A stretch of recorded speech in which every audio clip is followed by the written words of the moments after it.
എല്ലാം എല്ലാമായ നമ്മോട് രാത്രി പകലല്ല ഏത് സമയത്ത് പോലും മനസ്സിന്റെ അങ്ങേയറ്റത്തെ സ്നേഹം പ്രകടിപ്പിക്കുന്ന, എല്ലാ നിലക്കും നമ്മളോട് കൂടി സഹായ സഹകരണങ്ങളെ പോലെ നമ്മോട് കൂടി ഉണ്ടായി എത്രയും പെട്ടെന്ന് അസ്തമിച്ച നമ്മുടെ ഈ ദുനിയാവിൽ നിന്നിട്ട് ഉഖ്റവിയായ ലോകത്തിലേക്കൊന്ന് മറഞ്ഞ ബഹുമാനപ്പെട്ട ഖുറത്തു സാദാ അല്ലാഹു അവിടുത്തെ ദർജ ഉയർത്തി കൊടുക്കുമാറാകട്ടെ. ഏത് നിലയ്ക്ക് നമ്മൾ പറഞ്ഞാലും അതിനെ കുറിച്ച്, അവർ മഹാനവരെ കുറിച്ച്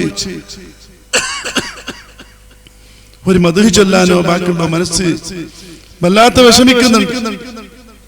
കർണാടക ജനങ്ങളാകുന്ന നമ്മളെ, പ്രത്യേകിച്ചും ഈ ഭാഗത്തുള്ള മുസ്ലിമീങ്ങളെ, മുഅ്മിനീങ്ങളെ മുഴുവനും യതീമാക്കിയ രീതിയിൽ, നമ്മളോട് ആരുമില്ലാത്ത ഒരു രീതിയിൽ ആരോടാണ് നമ്മുടെ വിഷയങ്ങൾ പോയി പറയേണ്ടത്, ആരാണ് നമ്മുടെ നമുക്ക് ആരാണുള്ളത് എന്ന് പറയാൻ പോലും ഒരു ആളില്ലാത്ത രീതിയിൽ നമ്മൾ യതീമാക്കി വിട്ടുപോയത് വലിയ വിഷമം തോന്നുന്നുണ്ട്. മാത്രമല്ല, ബഹുമാനപ്പെട്ട ശൈഖുനാ മുർശിദ് താജുൽ ഉലമ വഫാത്തായി ഒരു കൊല്ലത്തോളം മനുഷ്യന്മാരെ വിഷം തീർന്നിട്ടില്ല.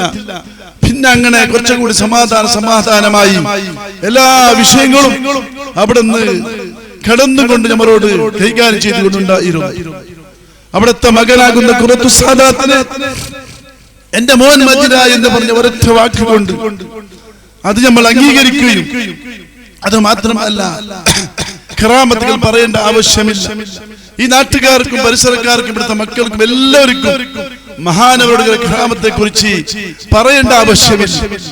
എന്താണ് മഹാനവരോട് നമ്മൾ ചോദിക്കുന്നത്, എന്താണ് നമ്മുടെ മഹാനവരോട് പറയുന്നത്, അത്ര പെട്ടെന്ന് സ്വീകരിച്ചു കഴിയും. അത് അള്ളാഹു തീർത്തു തരും, അള്ളാഹു പൂർത്തീകരിച്ചു തരും, അള്ളാഹു രോഗം മാറ്റിത്തരും എന്ന് പറഞ്ഞ ഒരൊറ്റ വാക്ക് ഓരോന്ന് വിശദീകരിക്കുന്നില്ല. ഇതൊക്കെ ബഹുമാനപ്പെട്ട മഹാനവരുടെ നമ്മുടെ മുന്നിൽ കാഴ്ച വെച്ച് കണ്ട് എത്രയും പെട്ടെന്ന് ആരും വിചാരിക്കാത്ത രീതിയിൽ, നിനക്കറിയാം ബഹുമാനപ്പെട്ട ശൈഖുനാ മുർശിദ് താജുൽ ഉലമ കുറച്ചും കൂടെ അസുഖത്ത് ചെറിയ സമയങ്ങളുണ്ടായിരുന്നു. നമ്മുടെ അടുത്ത വഫാത്തായ ബേക്കർ ഉസ്താദ് താജുൽ ഫുഖഹ സുഖമില്ലാതുണ്ടായിരുന്നു. അബ്ബാസ് ഉസ്താദ് ചെറിയ സുഖമില്ലാതുണ്ടായിരുന്നു. ഇങ്ങനെ മഹാന്മാരൊക്കെ, പക്ഷേ ബഹുമാനപ്പെട്ട ഖുറത്തു സാദാ ആരോടും ഒന്നും പറയാത്ത രീതിയിൽ പെട്ടെന്ന് ഈ ദുനിയാവ് മതി എന്ന ഒരൊറ്റ നിയത്തായിട്ടുണ്ടാവും ബഹുമാനപ്പെട്ടവർ. കാരണം കുറെ പ്രശ്നങ്ങളും പലതും ഉണ്ടാകുന്ന 200 ചില്ലറ പള്ളികളുണ്ട് ബഹുമാനപ്പെട്ടവർ. നമ്മുടെ ഇവിടെ തന്നെ 40 ഉണ്ട്, അതുപോലെ തന്നെ ബെൽത്തങ്ങാടിയിൽ 62 ഉണ്ട്, സുള്ളിയത്ത് 20ഓളം ഉണ്ട്, ഉള്ളാളത്ത് 53 ഉണ്ട്, ദേർലക്കെട്ട് 28 ഉണ്ട്. ഇവിടെ തന്നെ സാധാരണ 200ഓളം കേൾക്കുന്ന പള്ളികൾ ബഹുമാനപ്പെട്ട മഹാൻ നേതൃത്വത്തിലുണ്ടായിരുന്നു. അതല്ലാതെ അംഗീകരിക്കാത്ത കുറെ, അംഗീകരിച്ച് ശൈത്യമാത്ത് ചേരാത്ത കുറെ പള്ളികളുണ്ട്. ഇതിനൊക്കെയും ഒരൊറ്റ നേതൃത്വം നമുക്കറിയാം. ബഹുമാനപ്പെട്ട നമ്മളെ മുന്നിൽ ഞാൻ നീട്ടുന്നില്ല, വരുന്നുണ്ട് എന്ന് പറയാൻ മതി. അവിടെ എത്ര വില കൊമ്പര് പോലും എത്ര വലിയാലും അവിടെ നിന്ന് അടങ്ങിപ്പോയി. ഇത് ബഹുമാനപ്പെട്ട ഏറ്റവും വലിയ കറാമത്താണ്. പക്ഷേ ഉദാഹരണത്തിന് നമ്മുടെ ഈ സ്ഥാപനം ഇതിന് തിരക്കല്ലിട്ട് കുറ്റിയിട്ടത് ബഹുമാനപ്പെട്ടവർകളാണ്. എന്റെ 24 കൊല്ലമായി ബഹുമാനപ്പെട്ട നിങ്ങൾ പാപയുമായ ഖുറത്തു സാദാത്ത് ഞാനുമായി ചെറിയവര് അവിടുത്തെ ഖാദിം എന്ന നിലയ്ക്ക് എപ്പോഴും പോയി കാണലും പിടിക്കലും ഏത് വിഷയത്തിനും പോയി അവിടുന്ന് ഉണ്ടാകൽ 24 കൊല്ലമാണ്. ബഹുമാനപ്പെട്ട ഖുറത്തു സാദാത്ത് ഖുറത്തുണ്ടാകുമ്പോൾ ആദ്യം ഞാൻ പോകുമ്പോൾ എന്റെ കണ്ണുകൊണ്ട് കണ്ടതാണ് പള്ളിയുടെ ഒരു മൂലയിൽ ഖുർആൻ ഓതിക്കൊണ്ടിരിക്കുന്നു. ബഹുമാനപ്പെട്ട വലിയ തങ്ങളാണെന്ന് പറയൂല, ആ രീതിയിലുള്ള ഒരു ചെറിയ മനുഷ്യനായിരുന്നു. എന്താണ് വന്നത് എന്ന് ചോദിച്ചു. പെട്ടെന്ന് അവിടെ നിന്ന് പരിഹാരം തരുന്ന മഹാൻ അള്ളാഹു അവിടുത്തെ ദർജ ഉയർത്തി കൊടുക്കുമാറാകട്ടെ. ഇതൊക്കെ നമ്മൾക്ക് ഈ സാധാരണ മഹല്ലുകളെയും അല്ലാത്തവർക്കും ഒഴിച്ചിട്ട് പോകുമ്പോൾ ഇപ്പോൾ ആരാണ് നമുക്കെന്ന് എല്ലാവരും മനസ്സും കരഞ്ഞുകൊണ്ടിരിക്കുകയാണ്. ശൈത്യ മാത്രമല്ല, ഇവിടെ ഞങ്ങൾ മാത്രം ഉമറാക്കള് നമുക്കറിയാം. എസ് കെ ഖാദാജിനെ പോലത്തെ പറഞ്ഞ ഉമറാക്കൾ പോലും ആരാണ്, എവിടെ കിട്ടുമ്പോൾ ആരെയാണ് അംഗീകരിക്കേണ്ടത്, എവിടേക്കാണ് പോകേണ്ടതെന്ന ഒരൊറ്റ ഇത് തോന്നുന്നില്ല. എങ്കിലും അല്ലാഹു തആല അവിടുത്തെ ദർജ ഉയർത്തി കൊടുക്കുമ്പോൾ ഞാൻ ചുരുക്കുകയാണ്. അത് നമ്മുടെ സമ്മേളനം എനിക്കറിയാം ഇവിടെ തന്നെ നടന്നത്. സനദ്ദാന സമ്മേളനം 200 നമുക്ക് സനത് കൊടുത്തത് തിരക്കിട്ട സമയമാണ്. മൂടുബിദ്ര നിക്കാഹ് കഴിഞ്ഞിട്ട് കണ്ണന്നൂരിലെത്തണം. അതിന്റെ ഇടയ്ക്ക് ഈ സ്ഥാപന പേർ വരുമ്പോൾ പെട്ടെന്ന് ഇവിടത്തേക്ക് ദുആ നടത്തി നമ്മൾ ആസ്വദിച്ചു പോയി അവസാനമാണ്. അതുകൊണ്ട് മഹാനവറുകളെ ഏത് നിലയ്ക്കും അതേ പറയണം, എന്ത് പറയണമെന്നൊന്നും ഞങ്ങൾക്ക് തോന്നുന്നില്ല.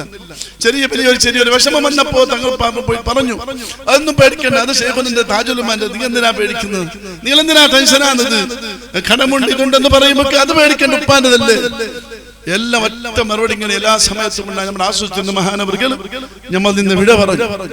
അതുകൊണ്ട് ഇനി നമുക്കുള്ളത് ഒന്ന് തന്നെയാണ്, അവിടത്തോട് ദുനിയാവിലുണ്ടാകുന്ന കറാമത്തിനേക്കാൾ കൂടുതൽ ബഹുമാനപ്പെട്ട അവിടുത്തെ നമ്മുടെ മസ്ഊദ് തങ്ങൾ ബഹുമാനപ്പെട്ടവർ പറയും നിരക്കാൽ കൂടുതൽ നമുക്ക് എന്തുണ്ടാകും സഹായം ഉണ്ടാകുന്ന അല്ലാഹു തആല അത് ഉണ്ടാക്കി തരുമാറാകട്ടെ. അതുകൊണ്ട് നമുക്ക് ഇതിനുള്ളത് മഹാനവരുടെ പേര് യാസീൻ ഓതലും ദിക്ർ ചൊല്ലലും ദുആ ചെയ്യലും നമ്മുടെ മനസ്സുകൾ അതുകൊണ്ടിട്ട് വളരെയധികം നമ്മുടെ മനസ്സിന് ധാരാളം സന്തോഷം അവിടത്തേക്ക് നമ്മൾ ദർജ ഉയർത്താൻ വേണ്ടി ദുആ ചെയ്യുക മാത്രമാണ്. അതുകൊണ്ട് ഇൻഷാ അല്ലാഹ് ഇനിയിപ്പോ വരുന്ന സമയങ്ങളിലൊക്കെയും നമ്മൾ പല സ്ഥലത്തും ഇത് നടന്നുകൊണ്ടിരിക്കുകയാണ്. അവിടെ നിന്ന് ബഹുമാനപ്പെട്ടവരുടെ അനുസ്മരണ തങ്ങൾ നേരത്തെ ഞാൻ ഫോൺ വിളിക്കുമ്പോൾ ഒരാൾക്ക് മൈക്കിൽ കേൾക്കുന്നുണ്ട്. അതുപോലെ തന്നെ ഇപ്പൊ രാത്രി പോകാനുണ്ട്. എല്ലാ മകന് തിരക്കിട്ട് കൊടുത്തു പോയി. എല്ലാവരും ഇവിടുത്തെ കാണും. നമ്മുടെ അവിടുത്തെ മസ്കൂത്തങ്ങളാകുന്ന മകനിക്ക് എല്ലാവരും ധാരാളം ദുആ ചെയ്യണം. കാരണം എന്താണെന്ന് ഞാൻ എല്ലാ വലിയ ഭാരമാണ് എടുത്തു കൊടുത്തു പോയത്, വലിയ ഭാരമാണ് കൊടുത്തത്. ഇങ്ങോട്ടുള്ള മുസ്ലിമീങ്ങൾ എല്ലാ ഭാരവും അല്ലാത്ത മുഴുവനും അവിടെ നിന്ന് പെട്ടുപോയത് ബഹുമാനപ്പെട്ടവർക്ക്.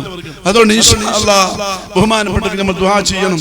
അല്ലാഹു അവിടുത്തെ ദർജ ഉയർത്തി കൊടുക്കുമാർ, അവിടുത്തെ ദീർഘായുസ്സ് ആഫിയത്ത് അല്ലാഹു കൊടുക്കുമാർ.